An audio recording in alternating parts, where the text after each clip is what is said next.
Fernando Gómez Mont.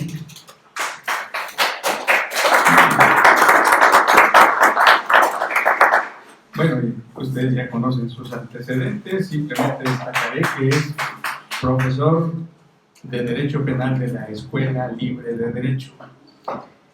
El licenciado Ignacio Morán Lechuga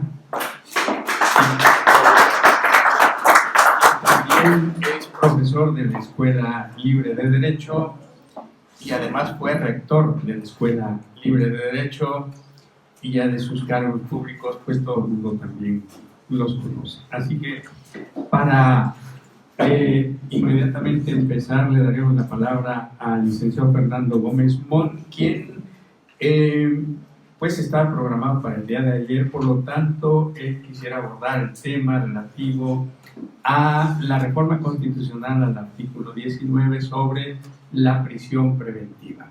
Así que por favor, Fernando. No sé si va a tener sí, separado, porque se dice mucho está. ¿Se escuchan? Sí, bien. Ok, bueno. Muchas gracias, Moisés. Me da mucho gusto compartir esta mesa con mi maestro, mi amigo don Ignacio Morales Lechuga, y con Jorge. Y agradezco la flexibilidad, o sea, para mí que se me permita ser flexible y anticiparme a Nacho y inclusive cambiar un poco el orden de la temática. Me parece un privilegio del que pretenderé no abusar. Platicaba el otro día en una discusión sobre cómo aprendemos los seres humanos sobre nuestros procesos. ¿Por qué vivimos constantemente tratando de implementar cambios? Y no podemos estabilizar nuestros aprendizajes? Decía Maquiavelo que cada vez que necesitemos construir nuevos símbolos de poder, que cada vez que necesitemos desgastar lo que existe, hay que construir una mitología. Es decir, la mejor manera de no aprender del pasado es construir un pasado mítico. Decir que el pasado fue magnífico, que desde el pasado todo eran glorias, que de repente olvidamos la justicia, y olvidamos el progreso, y olvidamos la sensatez, y olvidamos la decencia, y todo se echó a perder. Y entonces tenemos que aprender del pasado para volver a recuperar la sensatez, para volver a recuperar la concordia, para volver a recuperar Y parece ser que esto es algo que está pasando un poco en el mundo. Si ustedes perciben, parece ser que nos encontramos, no solo en México, aunque México llega a esta escena de opinión también, pero parece existir un poco una nostalgia del mundo de regresar a las glorias del pasado y a las glorias de una economía industrializada, y a las glorias de una justicia más severa, etc. Lo digo porque en los últimos meses y años estamos tratando de replantear una justicia que, en mi opinión, no está aprendiendo de ciertos errores del pasado. Y tocaré el tema de la prisión preventiva. Durante muchos años, se trató de construir la eficacia del sistema de justicia penal, sobre todo su carácter simbólico, sobre la posibilidad del Estado de someter a proceso a determinados personajes y a determinados personajes que generaran una gran ejemplaridad. Se entendía y que se acometía la función del sistema de justicia penal en la medida en que se sometieran a diversos personajes al proceso penal. Abiertamente se señalaba que el momento de cumplimiento del Estado en términos de la persecución de delitos se hacía al momento de la declaración preparatoria, cuando se tenía tras las rejas al acusado en escena de justicia. Y luego se tendía a diluir en la memoria social el resto del expediente y el resto del procedimiento y de la instrucción en esos temas, dando lugar a que la gran mayoría de los casos, esos casos célebres terminaran en absoluciones penales. La academia fue generando severas críticas a ese sistema y eso dio lugar a que empezaran a generarse mayores exigencias para procesar, para judicializar los casos penales, porque se señalaba que si el objeto era que el Estado presentara acusaciones que dieran lugar a un proceso judicial, debiera llegar con casos mejor armados ante el juez, porque era el momento en que se verificaban las principales afectaciones a los derechos de libertad de los acusados.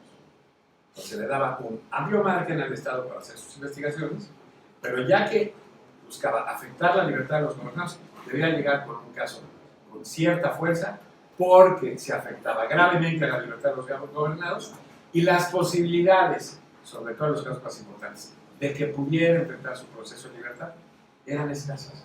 Entonces, si eso era el caso, decían, la libertad y la seguridad jurídica de alguna manera exigía que se presentaran a estos casos con un alto grado de prueba. Y durante muchos años, en términos, trataron de plantear o sostener el principio de libertad y seguridad jurídica, se fueron aumentando las exigencias de prueba sobre la averiguación penal. Al tiempo se fue reglamentando los temas sobre prisión preventiva. ¿Qué quiero decir? La estructura del procedimiento penal en México siempre fue uno mixta, ¿no? Yo no creo que pueda ser de otra manera. En la medida que haya una acción pública, el Estado debe tener la capacidad de investigar por sí y ante sí qué puede llevar ante los jueces y luego ya someterla a un procedimiento acusatorio. Y en esa medida, ya llevar al procedimiento acusatorio cuándo y cómo crea que debe advertir al acusado para darle ya los derechos que debe tener de defensa, en qué momento lo advierte y cuándo necesita de que el juez le dé al Ministerio Público ciertas facultades extraordinarias de investigación sobre ellos. Ese es el momento en el cual tiene que acudir ante el juez. Así, la prisión preventiva juega en estos casos como una autorización más para que el Ministerio Público pueda, frente a estos casos, mejorar la posibilidad de presentar su caso o no, cuando la libertad del acusado, este es el sistema, pueda ser un obstáculo serio e insuperable para poder presentar el éxito de un caso razonablemente serio. ¿Ok? En este sentido, se estableció una relación entre el estándar de prueba para acudir al juez y el estándar de prueba para obtener la prisión preventiva. Se bajó el estándar de prueba para acudir a la jurisdicción y se aumentó el estándar de prueba para la prisión preventiva. ¿En qué sentido? Se acude al juez cuando se abre la teoría del caso ante el otro, ante el acusado, y se tiene prueba de que su libertad compromete la integridad de la investigación, o porque pone en riesgo el material probatorio, o porque pone en riesgo la integridad de los testigos. Es decir, porque pone en riesgo la integridad del proceso. Eso exige una prueba seria, porque es una prueba de riesgo. No solo puede ser una mera sospecha.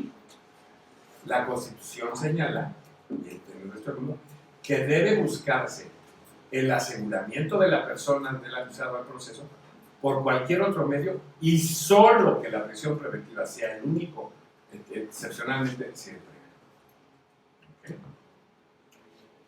Entonces, se baja el estándar de prueba porque se entiende que al acudir el juez a verificar la integridad del proceso, eso conviene a todos, se visibiliza, se baja la discrecionalidad, etc.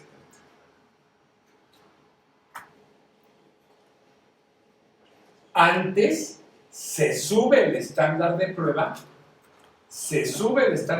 para acudir al juez y se baja el estándar de prueba para la prisión preventiva. De hecho, con el mismo estándar de prueba, se regulaba en la ley qué casos admitían prisión preventiva y qué casos no. Entonces, hay una relación entre el estándar de prueba para acceder a la justicia y el estándar de prueba para la prisión preventiva. En la reforma del 2018 se varía. ¿Por qué se varía frente a la situación anterior? En la situación anterior se construyó, en términos de otorgar grados objetivos más razonables de certeza a los gobernados, de una desconfianza en principio al análisis del caso concreto. Es decir, que la ley diga cuándo hay espacio para la prisión preventiva, o sea, es la ley la que señala en qué casos se concede, para no estar confiados a la subjetividad de los jueces que en función de sus criterios se señale cuándo será prisión preventiva o no. En el nuevo esquema se abandona el dato, bueno, se limita el dato de calificación fijada por la ley para darle una mayor intervención al criterio del juez, señalándole la obligación de establecer una fundamentación y motivación de que diga por qué la prisión preventiva debe proceder sobre otras medidas que en principio le son preferentes.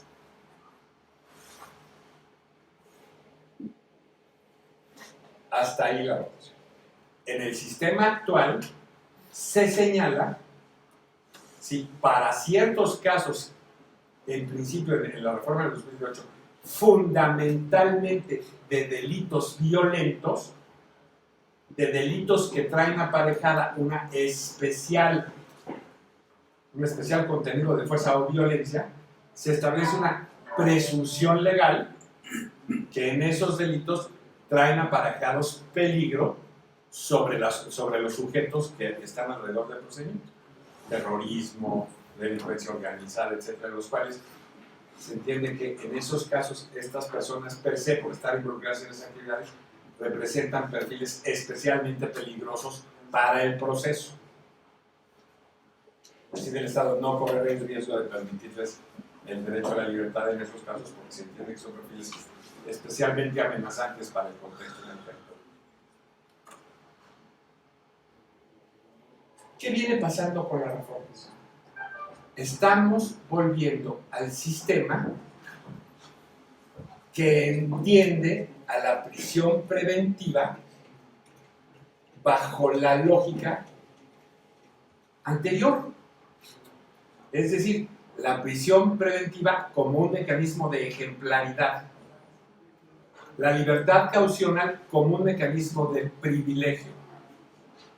No como un derecho sustancial frente a una imputación en la cual se presume la inocencia, cuando menos se establece la posibilidad de que el sujeto quede sometido al procedimiento y ahí se determine si es culpable.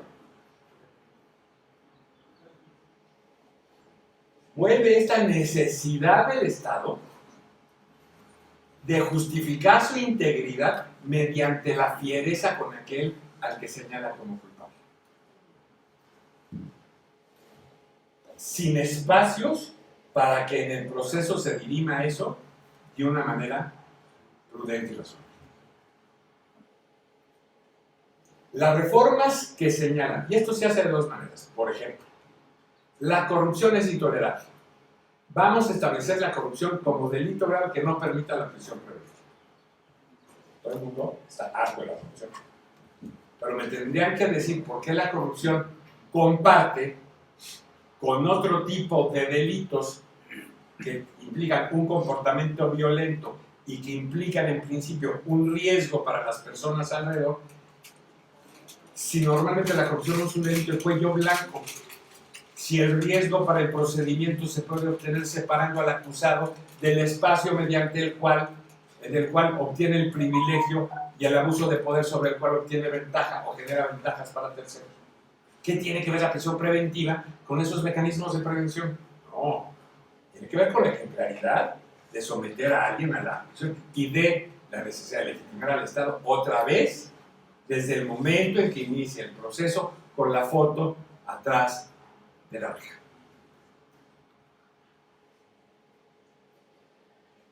Pero ahora de una manera peor, porque bajamos los estándares de prueba y volvemos a los mecanismos mediante los cuales estamos utilizando un mecanismo de aseguramiento para defender la integridad del procedimiento como un mecanismo anticipado de pena.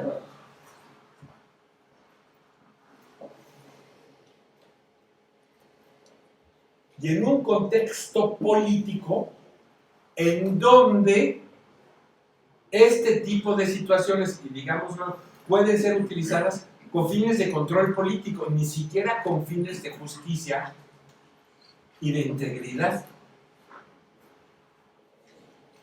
Cuando menos como riesgo se sostiene.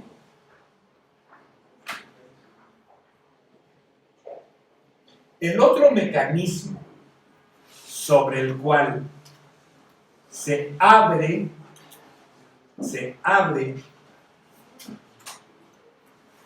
el acceso indiscriminado o poco discriminado a la prisión preventiva es a través de la figura de la delincuencia organizada. Regreso. En la delincuencia organizada se establece la prisión preventiva porque se asume que son organizaciones en las cuales hay una interacción a través de la corrupción o de la violencia para lograr sus fines, y esto normalmente compromete los medios de prueba y los espacios procesales mismos. Entonces de ahí que se tomen medidas extraordinarias. Pero si ya se utiliza la delincuencia organizada para establecer o plantear como parte de la misma cualquier interacción que no esté gobernada por estos mecanismos de violencia y corrupción, y hablo en términos concomitantes, no alternativos, de violencia y corrupción, se abre por la puerta de atrás otra vez un mecanismo indiscriminado de acceso a la prisión preventiva, porque no se está atendiendo. ¿Qué pasa? Se olvida la parte que irritó en el pasado el abuso de la prisión preventiva.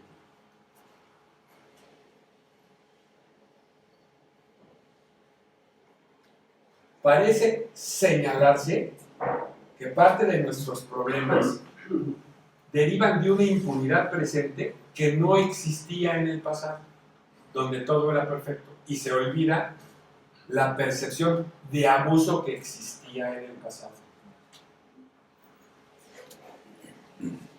El problema con estas mitologías es que no se atacan los problemas presentes con las herramientas posibles en el presente, sino se trata de destruir lo que existe y los aprendizajes tomados para regresar a soluciones que no existen. Entonces, nos vivimos regresando del presente al pasado, del pasado al presente, y truncamos nuestras posibilidades de mejora.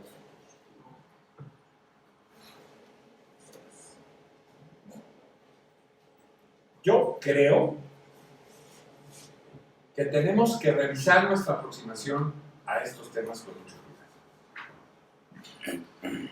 Yo fui escéptico ante la reforma del 2008 porque siempre entendí que si bien la averiguación previa, o sea, yo sí preferí una averiguación previa bien planteada, yo nunca entendí como que necesariamente desastroso que una averiguación previa bien planteada significaba que se dejara en estado de indefensión a alguien, si se abrían de mejor manera buenas posibilidades de ciertas defensas en la averiguación previa y un buen procedimiento acusatorio. Pero tengo que aceptar que me fue encandilando, me fue le fui tomando afecto a la reforma en 2008 y a la posibilidad de su realidad, etc. Y sobre todo, ante la posibilidad de que terminara, de alguna manera, lo que sí puede ser un abuso en el sistema penal, es este tapón que se da desde el punto de vista de las fiscalías. El gran poder del Ministerio Público de México es su capacidad de visibilizar e invisibilizar muchas cosas, porque es el que lleva los asuntos ante la justicia.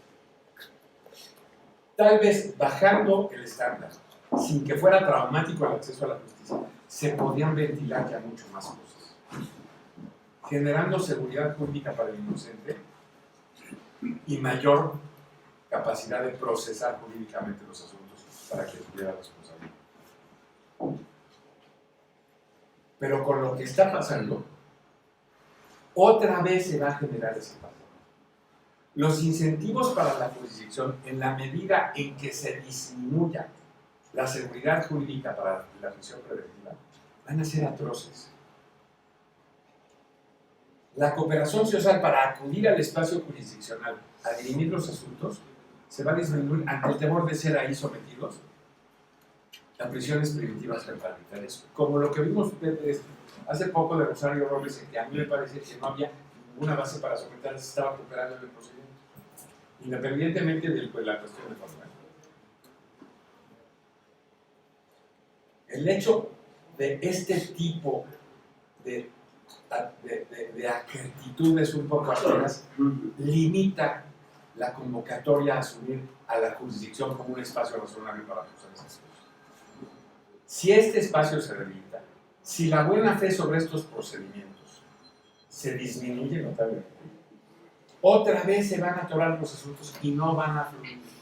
No va a haber cooperación social hacia la cuestión de procesar jurisdiccionalmente los conflictos de una mejor manera.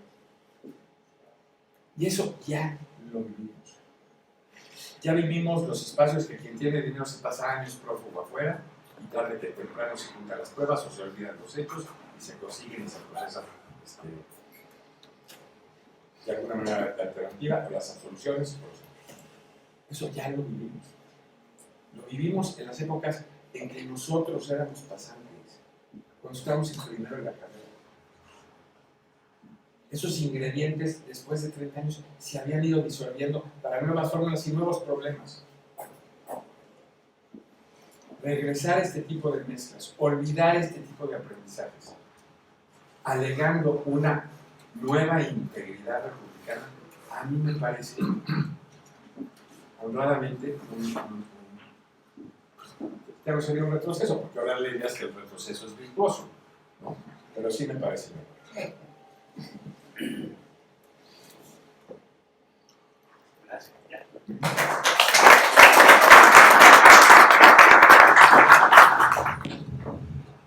Empezaré diciéndoles que cuando me desempeñé como Procurador General de Justicia, en aquel tiempo del Distrito Federal, muchos especialistas en derecho penal se preguntaban qué hacía un notario en la Procuraduría. Y yo, para cobrar venganza de ellos, les decía que el derecho penal era tan importante que no se podía dejar en manos de penalistas, haciendo alusión a la frase de Clemenceau cuando decía que la guerra es tan importante que no puede quedar en manos de generales. Su conclusión le corresponde a los políticos. Hoy les diría que la legislación es tan importante que no hay que dejarla en manos de legisladores, y especialmente de los legisladores del partido en el poder. Lo confirmo con lo que nos acaba de relatar don Fernando Gómez Moura. Y decirles también que la legislación es una de las amenazas más importantes y más graves en contra del ciudadano que están en poder del Estado. A veces, un momento de destrucción de nuestra endeble democracia. Y los síntomas que empiezo a advertir En esos sueños a las 4, 4:30 de la mañana, que estaba uno medio consciente, me llevan hacia estas pesadillas. Y digo, no puede ser. Tenemos necesariamente que dar la batalla ciudadana, que es la que la Constitución nos concede a través del ejercicio de nuestras libertades, especialmente de expresión. Y en ejercicio de esa libertad y de la paciencia de ustedes, que es otra libertad también, estoy aquí para comentar sobre la ley de extinción de dominio. No es nuevo el concepto lo tenemos desde 2008. Esta nueva ley fue publicada por la tarde del 9 de los corrientes y entró en vigor el día 10. Y la extinción de dominio es la pérdida del derecho de propiedad, agregaría yo ahora, de posesión o de tenencia de la tierra, también de los casos de ejido y de los bienes comunales. La pérdida de la propiedad de bienes muebles, bienes inmuebles, bienes corpóreos, bienes incorpóreos, que tengan un contenido patrimonial y que sean susceptibles de apropiación. Esa pérdida sin pago de ninguna compensación, indemnización o cantidad por la pérdida, esa es la extinción de dominio. Y prevé la existencia de un hecho ilícito.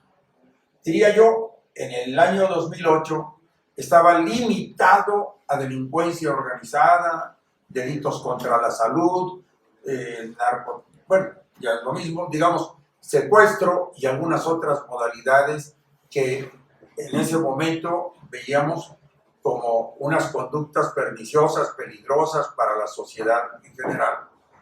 Y era la ley federal y leyes locales conviviendo con la ley federal, ambas derivadas del artículo 22 constitucional, que en ese momento se modificó previamente para dar lugar a la extinción de dominio.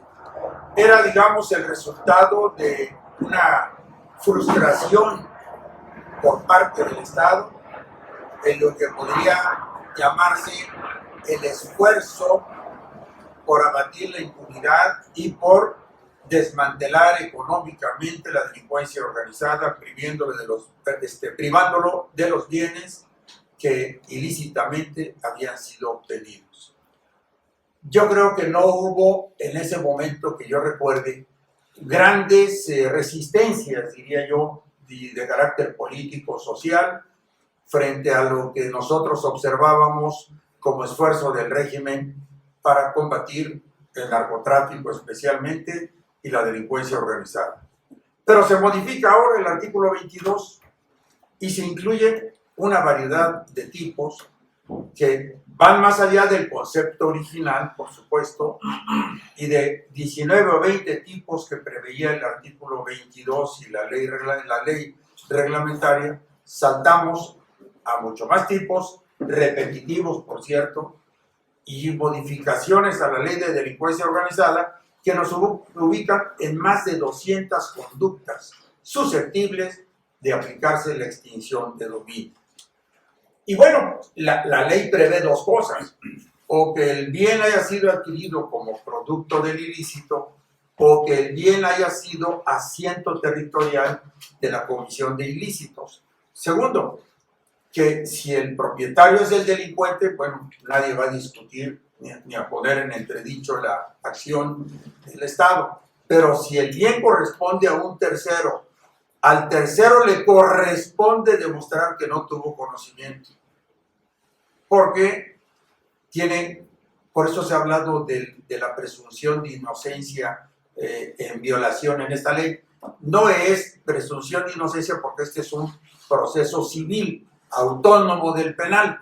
Digamos que aquí al que niega es al que le corresponde probar la negativa en el proceso civil sobre su conocimiento previo o consentimiento o omisión de avisar a la autoridad en caso de que tenga conocimiento de la existencia de delitos dentro de su propiedad. Digamos, la renta de un departamento, de un edificio de 20 departamentos, en el cual se utiliza para secuestros. El propietario, en una acción de extinción de dominio, tendría las medidas previas al juicio de extinción de dominio para todo el edificio, porque es sobre el inmueble. Si fuera un condominio, pues nada más el departamento se afectaría y no se afectaría todo el edificio. Pero no existiendo el régimen de propiedad de condominio, todo el edificio corre el riesgo. También la ley omite expresar la suerte que correrían los acreedores hipotecarios del bien al que se le aplique la extinción de dominio, o los acreedores prendarios, o bien cuál sería la situación patrimonial de aquellas personas casadas bajo sociedad conyugal, y trae una prohibición muy clara. A los herederos se les prohíbe tomar la herencia, salvo que acepten expresamente la extinción de dominio. Extraño, ¿eh? Extraño. Pero bueno, para no desviarme tanto, vuelvo al punto de arranque. Es un proceso civil autónomo del proceso penal, cuya iniciación corresponde al Ministerio Público y que la ley le concede, como en el anquilosado sistema que nos explicó hace rato Fernando, le corresponde lo que llaman pruebas preconstituidas, que habrá que destrozar, en el buen sentido de la palabra y entre comillas, los abogados litigantes para salvarse de la extinción de dominio.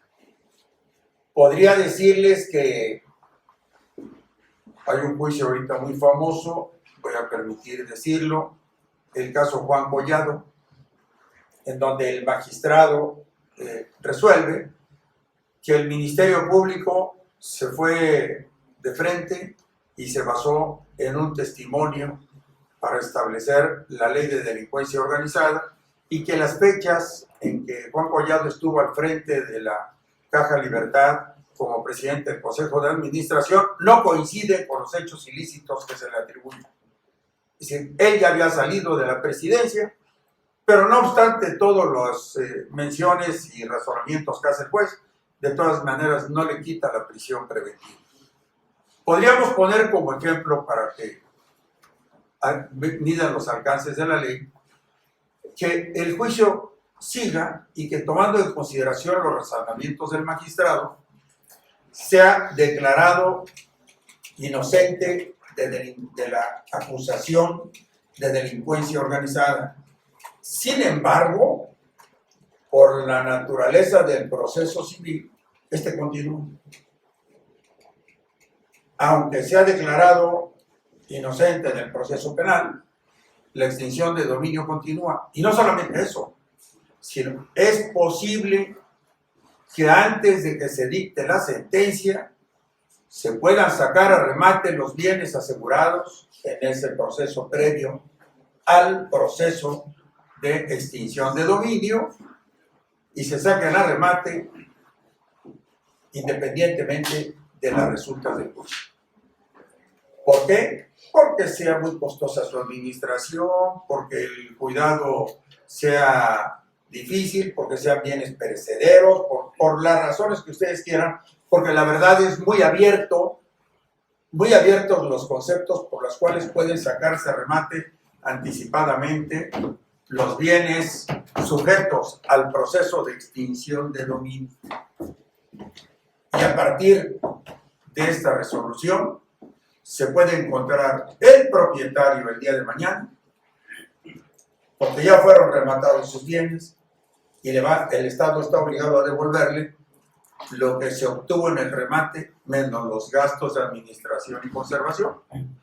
O sea, tomé el cacahuate y te devuelvo las cáscaras. Oye, pero yo no tuve nada que ver. Lo siento mucho, esto así terminó. Entonces dice uno también, pobres propietarios de bienes en México, tan lejos de Dios y tan cerca de los legisladores, especialmente morenistas. Estamos llegando a un sistema jurídico más plagado de contradicciones, porque esta venta anticipada de los bienes y que se obtenga una resolución judicial, dado que son independientes, la venta del resultado del proceso de extinción del dominio, a su vez independiente del proceso penal, estamos en presencia de tres hechos independientes, de los cuales pueden someter al propietario a aquella famosa ejecución donde era jalado por 2 caballos hasta desmembrar y arrancarle los brazos o las piernas. Pareciera ser esto parte de la extinción de dominio y de su estructura jurídica como ha quedado planteado. Ahora, podemos decir sí, pero estamos en manos discrecionales del juez. Y esa discrecionalidad tan amplia es la que lo hace a uno sudar frío. Entre otras razones porque si tomamos el caso de Shelley Yegón, él fue detenido en 2006. En 2007, si no me recuerdo, 2007 fue detenido. En 2008 se inició la ley de extinción de dominio.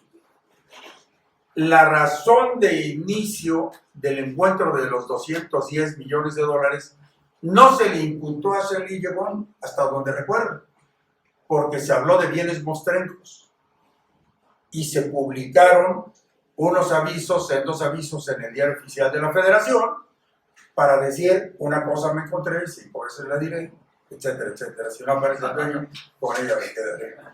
Como no apareció nadie ni nadie reclamó los 210 millones de dólares, se destinaron a necesidades propias del gobierno y no hubo propietario que lo reclamara.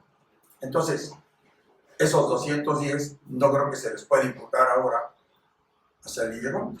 Segundo, se fue a Estados Unidos extraditado. En Estados Unidos lo declararon inocente. Regresa a México, está en proceso, entiendo que bajo la fórmula o el arranque de adecuación previa, por la fecha. Pero su casa ya se la sacaron a remate. Y la base jurídica para sacarle a remate fue un acta de abandono. Es la primera vez que veo que alguien detenido en la cárcel, preso desde hace 10, 12 años, se le considere una persona que abandonó un bien inmueble.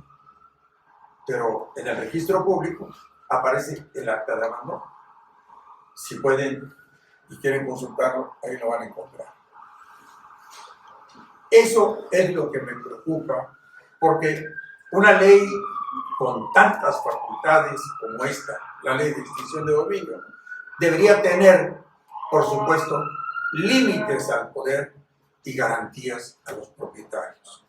El derecho de propiedad es un derecho humano que también debe custodiarse por el Estado y por nuestra Carta Magna como lo custodia. Hay otro punto que es también, a mi juicio, muy delicado. En la ley se da a entender que la obligación del Ejecutivo de ingresar los recursos procedentes de la venta de estos activos no entre al flujo de ingresos de la Federación, sino que anticipadamente se desvíen y a juicio del gabinete social se apliquen. Y entonces, ¿dónde está la obligación de ingreso, gasto, autorización de la Cámara de Diputados para el presupuesto de egresos? ¿Dónde está la supervisión de la Auditoría Superior de la Federación? Todo está por fuera, así, por fuera. Y esto no puede ser, viola la estructura constitucional, poder legislativo, ejecutivo.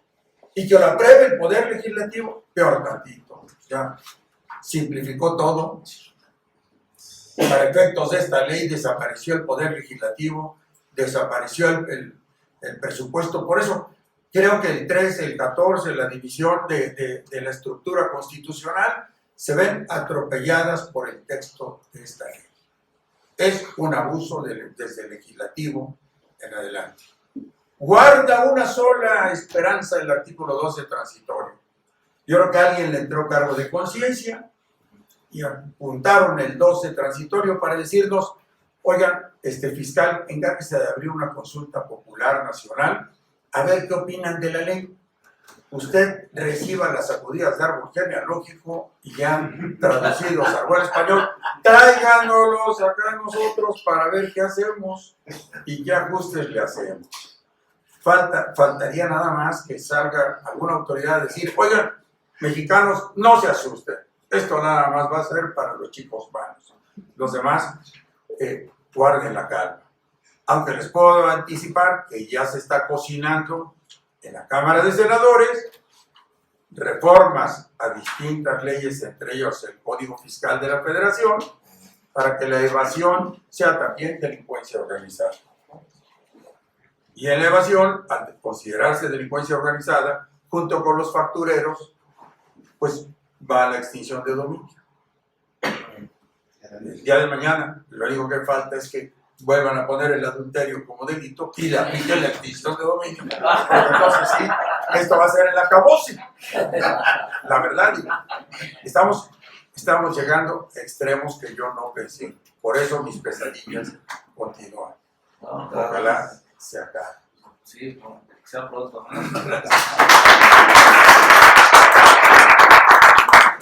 Diversos cargos en la Procuraduría General de la República y por lo tanto ha estado, pues, de alguna manera vinculado con este tipo de temas que tienen que ver con la extinción de dominio.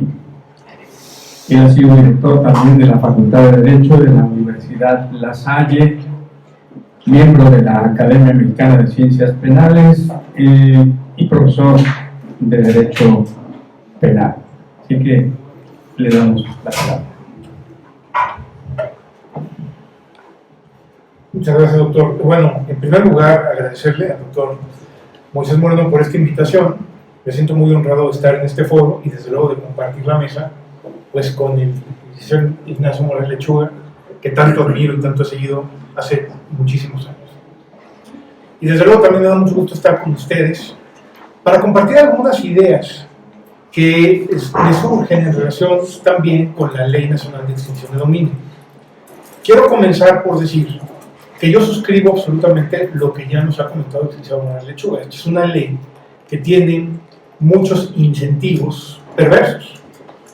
Parafraseando a Sergio García Ramírez cuando él hablaba de las gotas de veneno, yo en la Ley Nacional de Extinción de Dominio veo un sistema que en el discurso, que en la narrativa suena muy bien, pero que tiene varias gotas de veneno que lo pueden pervertir. Ya se nos ha empezado a decir que la Ley Nacional de Extinción de Dominio es muy bondadosa y que va a cumplir sus propósitos. El principal problema que yo le he encontrado a la extinción de dominio desde el 2008, que se estableció por primera vez en la Constitución mexicana, es que el discurso legitimador de la extinción de dominio es casi perfecto. Cuando uno escucha hablar de cómo vino de Italia a Colombia, de Colombia a México, y qué es lo que han pensado los legisladores hacer en relación con la extinción de dominio, uno no puede sino más que estar de acuerdo. Es que es una ley que va a servir para privar a la delincuencia organizada de sus bienes. Pero desde luego que la delincuencia organizada no tiene sus bienes a su nombre, no son tontos, son delincuentes. Así que todos los bienes, la gran riqueza de la delincuencia organizada está puesta a nombre de otros. Como en el proceso penal solo podemos aspirar a asegurar bienes, objetos o productos del delito a través de la figura del decomiso después de un procedimiento penal, y eso es muy tardado, no se logra nunca debilitar a la delincuencia organizada en sus estructuras financieras, entre otras cosas por la duración del proceso, pero porque además, al momento de realizar el decomiso, no le podremos decomisar aquello que no es de ellos y que está a nombre de otra persona. Así que necesitamos una institución que nos permita ir sobre los bienes que están a nombre de otra persona, pero que son producto de la delincuencia organizada. Y cuando yo escucho eso, pues estoy de acuerdo. No puedo no estar de acuerdo con ello.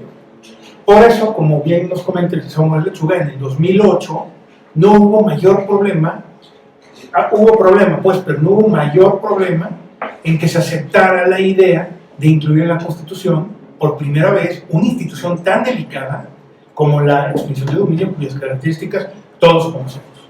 Y que básicamente la más, digamos, grave, por así decirlo, es que se trata de un procedimiento que corre paralelo al procedimiento penal y que no está sujeto a las resultas uno del otro. Sin embargo, insisto, el discurso legitimador es muy bueno. Cuando uno analiza los delitos por los que originalmente se estableció la posibilidad de la extinción de dominio, pues claro, ahí están todos los de delincuencia organizada, los delitos más graves, los delitos más peligrosos, esos delitos que como sociedad no podemos aceptar de ninguna manera y con los que con respecto a ellos, desde luego que queremos que se apliquen todas las herramientas del Estado, inclusive pues la extinción de dominio.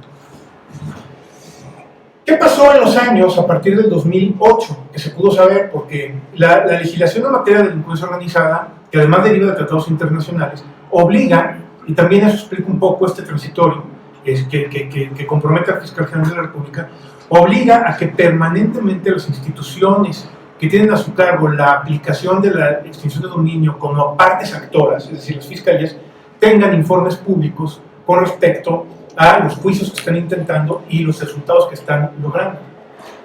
Así es que la hoy Fiscalía General de la República en su página internet tiene información pública con respecto a cómo se ha venido aplicando la ley de extinción de dominio en los años anteriores. Es, repito, una información pública. Y hasta el año pasado, hasta antes de la reforma constitucional del artículo 22 y la emisión de esta ley nacional, la Procuraduría General de la República estaba reportando que habían intentado desde el 2008 8 casos nada más, de los cuales solo habían ganado 4. Si la Procuraduría General de la República no había intentado un número suficiente de casos y aparte los que había intentado no le habían sido exitosos en todos los casos. ¿Esto a qué obedeció? Desde luego, y sigue obedeciendo, a que no nada más en la Fiscalía General de la República, sino que también en todas las procuradurías, porque esta es una figura que se replicó y que dio origen a que las entidades federativas también emitieran sus leyes respectivas. Sin embargo, se omitió establecer y fortalecer instituciones internas o unidades administrativas internas que tuvieran la capacidad suficiente para promover juicios de extinción de dominio. Entre otras muchas razones, porque es un ambiente muy extraño para un ministerio público. Si a un ministerio público lo pones a litigar un asunto civil, pues lo sacas de su nicho de confort. Es algo muy complicado. Y eso es algo muy complicado en todas las instituciones de procuración de justicia. Del 2008 al 2016, que ya se implementó el Código Nacional de Procedimientos Penales en todas las entidades federativas, todos los esfuerzos de las instituciones de procuración de justicia se fueron en implementar el sistema de justicia penal. No se ocuparon de implementar la extinción de dominio. Por lo tanto, es una realidad imputable, por así decirlo, la dinámica que se siguió en las procuraciones, en las instancias de procuración de justicia. Esto nos puso en un punto en el que no se hacía uso de la extinción de dominio. No se realizaban casos. En la Ciudad de México, algunos casos que yo llegué a conocer, que sí se iniciaron, y que, bueno, pues algunos tuvieron resultados positivos y otros, desde luego, tuvieron resultados negativos. Ahora bien, este estado de cosas, como ya se ha comentado, produjo la idea que había que fortalecer, porque además quiero comentarles que la ley de extinción de dominio, la primera ley federal de extinción de dominio que se emitió, todavía se emitió bajo la lógica del sistema inquisitivo mixto. Era una ley también, además de que no se habían fortalecido las instituciones internas o las áreas internas para promover la extinción de dominio, pues también habían dificultades para lograr comprenderla en un sistema, en la lógica de un sistema acusatorio que ya estaba operando, cuando la ley todavía nos exigía cuestiones del sistema inquisitivo mixto. Si la ley de extinción de dominio seguía hablando del cuerpo del delito, por ejemplo, y de la probable responsabilidad, seguía hablando en algunas ocasiones hasta de la averiguación previa. Así que la ley también resultaba incompatible en su texto con el sistema acusatorio. Y era muy difícil poderla, digamos, adaptar a las prácticas nuevas cuando exigía instituciones antiguas. Pero los riesgos de la extinción de dominio ahí estaban ya desde el principio. Entonces, en esta lógica sí resultaba lógico, valga la redundancia, pensar en que había que reformar la ley de extinción de dominio. Nada más que lo que ocurrió es que en esta idea de reformar la ley de extinción de dominio, primero se reformó la Constitución, entre otras cosas, para agregar como hipótesis de procedencia de extinción de dominio a muchos delitos y a muchas conductas típicas que en realidad no tienen nada que ver con ese discurso legitimador de perseguir y sancionar y privar de bienes a la delincuencia organizada, a la delincuencia a gran escala, sino que ahora se metieron en ese artículo tipos penales que por una política criminal que se sigue actualmente en el Estado, pues se considera que debe de perseguirse a través de la institución de la delincuencia organizada.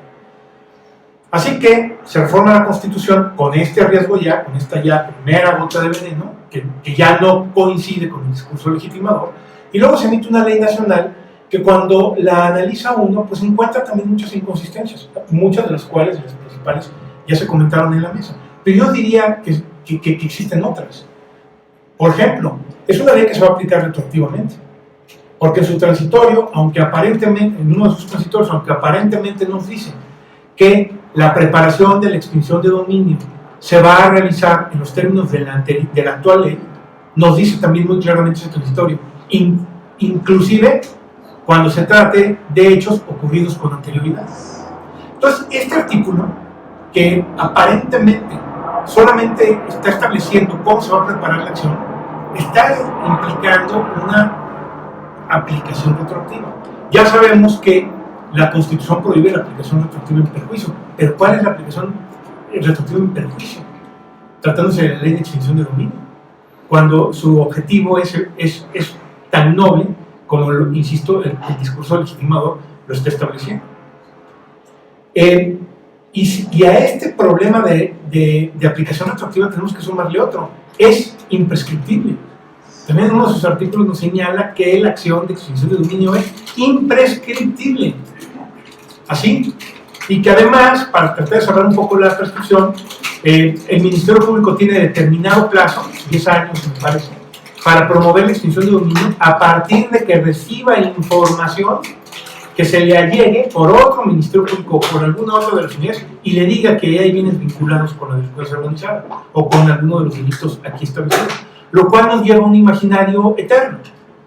¿Sí? Como están los tiempos planteados, cualquier persona puede ser hoy objeto de una acción de extinción de dominio preparada bajo la ley actual con respecto a bienes adquiridos hace 20, 30 o 40 años, con el argumento de que provienen de delincuencia organizada de aquel entonces y que se encuentran vinculados. Entonces, el problema de la retroactividad y de la imprescriptibilidad de la acción, a mí me parece que son temas muy preocupantes en relación con esta ley. Y otro asunto que me parece peculiarmente grave es, entre otros, repito, esta idea de la posibilidad de la venta anticipada o de la asignación anticipada. A nosotros nos suena muy complicado, nos suena muy difícil hablar de una venta anticipada, porque además cuando vemos nosotros las hipótesis bajo las cuales se establece la posibilidad de la venta anticipada, pues decimos, bueno, pues a lo mejor son hipótesis que puede ser que se entiendan, puede ser que las aceptemos. Bienes perecederos, cuando el mantenimiento sea muy caro, aunque hay un par de esas causales que son verdaderamente subjetivas, a juicio de quien esté ejerciendo la acción, pues así lo entendemos.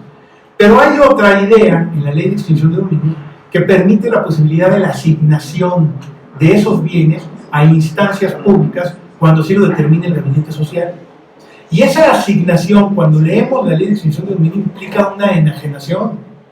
Cuando se está asignando un inmueble, por ejemplo, a una instancia pública, se está enajenando.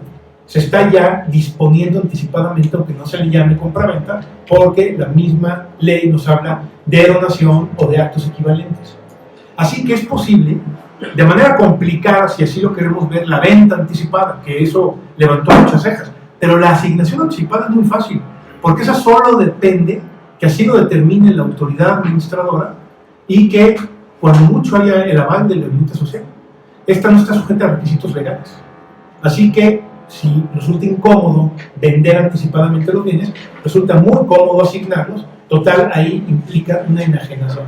Es decir, ahí ya de manera anticipada, como quiera que sea, el propietario que está siendo juzgado, que está apenas siendo juzgado, y que tiene todas las posibilidades de mostrar su buena fe o lo que la misma ley nos establece, ya está perdiendo el dominio de sus bienes. Yo ya no sé para qué quieren que lo juzguen, porque además la misma ley nos dice más adelante, no te preocupes, si tú ganas, te voy a pagar el valor de los bienes que tenían cuando te lo aseguré. Ni siquiera el valor actual, ¿eh?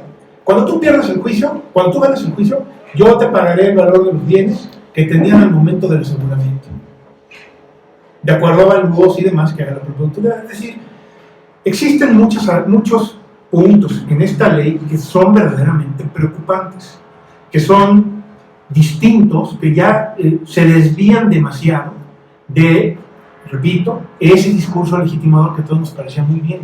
Ya no estoy yo tan seguro, al menos esta es mi opinión personal, yo ya no estoy tan seguro que esta ley vaya a servir solamente para privar de sus bienes a los delincuentes organizados o a aquellos que han participado con la gran delincuencia, con la delincuencia en gran escala. Yo tengo la sospecha de que esta ley puede ser que se aplique perversamente para privar de los bienes a otras personas que no necesariamente participen en actividades de delincuencia organizada. Y finalmente, para no usar del tiempo, yo diría, bueno, ¿y qué vamos a hacer? O sea, ¿cuál es el tema, no? Porque ya se reformó el artículo 22 constitucional para darle base legal a esta ley. Y esta ley ya se emitió por el Congreso de la Unión. Esta ley tiene muchos defectos que puedo entender yo, que puede entender cualquier autor, o quizás no tiene ninguno, desde el punto de vista de cualquier otra persona. Pero si esta ley tiene defectos de legalidad o de constitucionalidad, ¿cuál es el camino? Y desde luego nosotros diríamos, bueno, el primero de ellos es el amparo, es el juicio de amparo, pero yo me tengo que esperar a que me lo apliquen. Si las personas pueden promover un juicio de amparo contra la ley de extinción de dominio, sí. ¿Cuándo? Pues no es una ley autoaplicativa, desde luego.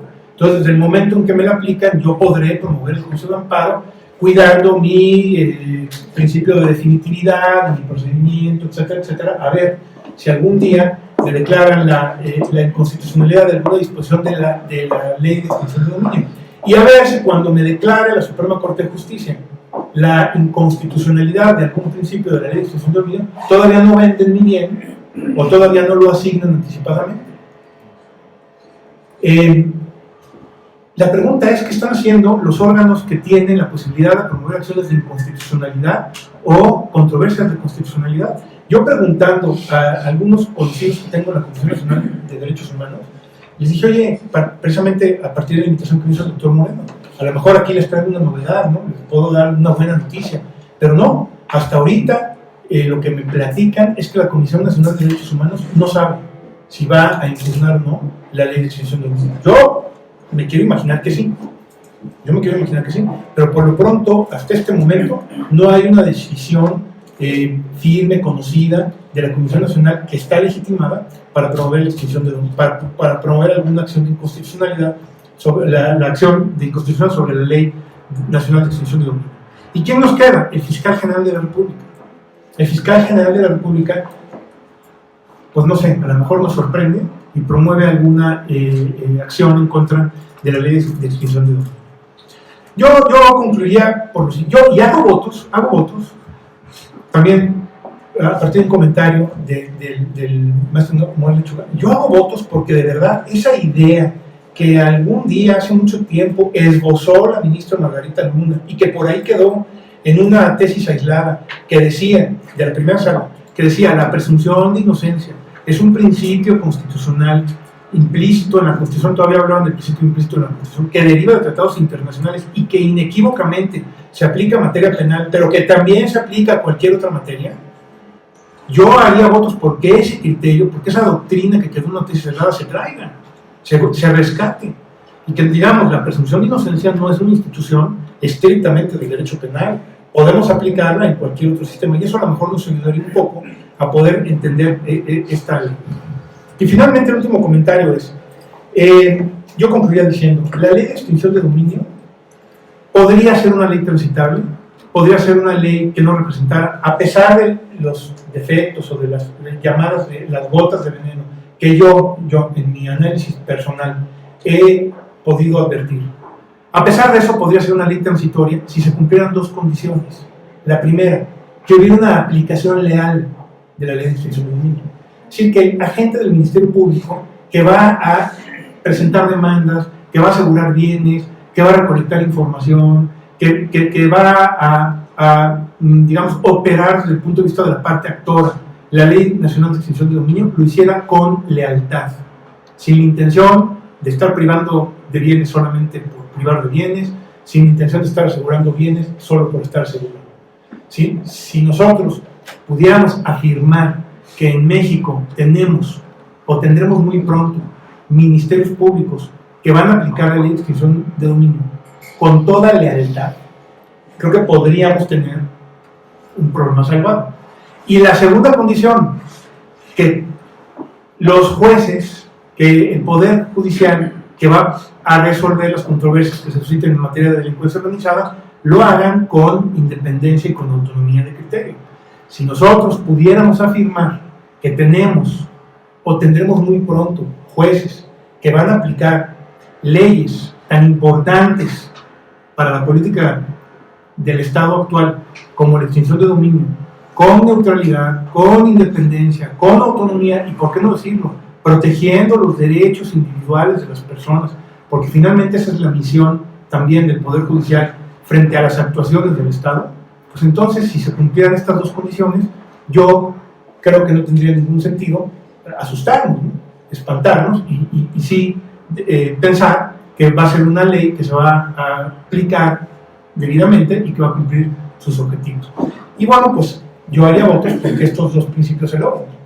Que sí, en este ejercicio de capacitación que se tiene que hacer, porque la ley obliga a que todas las instituciones de procuración de justicia establezcan áreas capacitadas y específicas para la aplicación de la ley, y que pues también las unidades jurisdiccionales que van a aplicar la ley pues lo hagan con toda legalidad, con toda lealtad, con todo profesionalismo. Esto pues quedará al tiempo y veremos lo que nos va informando la autoridad del Ministerio Público Federal, a quien le corresponde, por cierto, informar cada año, no solamente como Fiscalía General de la República, sino, según la ley, en su carácter de presidente de la Conferencia Nacional de Procuración de Justicia, también rendir informes del estado de la aplicación de la ley en toda la República Mexicana. Creo que será muy interesante evaluar a partir de esos informes.